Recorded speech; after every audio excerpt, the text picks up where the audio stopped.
Someone in your life is watching you right now, not with hate, not with love, with something far more complicated, comparison. You walk into the room. You're not doing anything special. Maybe you just got a promotion. Maybe you lost weight. Maybe you just seem happy. And someone you thought was your friend goes quiet. Their smile fades just a little. They look down. You notice it, but you don't say anything because you don't understand what just happened. But here's the truth. What happened had nothing to do with you. Here's what nobody tells you. Comparison doesn't happen out loud. It doesn't announce itself. It doesn't show up with a warning sign.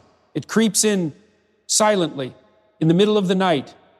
When someone scrolls through your Instagram and feels their chest tighten, when a friend hears about your raise and immediately thinks about everything they haven't done yet, it's not logical, it's not fair, but it is very, very human.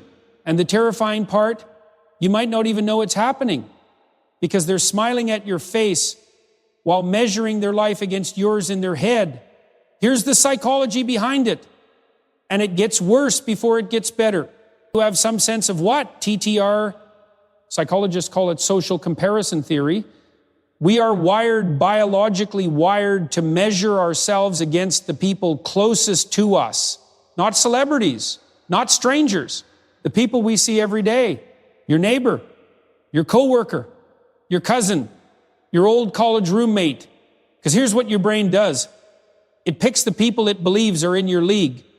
The people who started where you started. The people who had the same opportunities. And when one of those people gets ahead, the brain doesn't celebrate. It sends a danger signal. Why? Because your success becomes proof of their failure. Not in reality, but in their mind, it is. Nobody talks about this part. The people who compare themselves to you often don't dislike you. They dislike what you represent. You are a mirror, a walking, breathing reminder of everything they told themselves they'd do someday. Every time you grow, every time you level up, every time you dare to become more, you hold that mirror up. And some people hate what they see. Let me tell you something. People don't hate you. They hate what you remind them of. Their unlived potential, their unchased dreams, their years of excuses. And H. Here's the cruel part. The more you shine, the brighter that mirror gets, the more uncomfortable they become. Not because you're doing anything wrong, because you're doing everything right. So what do you do with this? First, stop shrinking yourself to make others comfortable. That is not kindness. That is self-destruction dressed up as loyalty. Second, understand that their comparison is their work, not yours. You didn't put that weight on their chest. Their unfinished life did.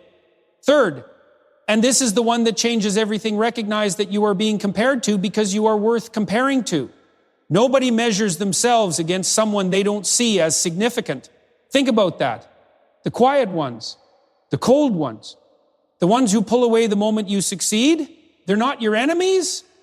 They're your mirrors, and mirrors always reflect back what's real. You didn't ask to be someone's measuring stick. You didn't ask to trigger anyone's insecurity. You just chose to grow. And that quiet choice is the most powerful thing a person can do. So keep going. Not to prove anything. Not to make anyone feel small. But because your potential doesn't care about anyone else's comfort. And the day you fully understand that is the day you stop looking over your shoulder. This is Jordan. And I'll see you in the next one.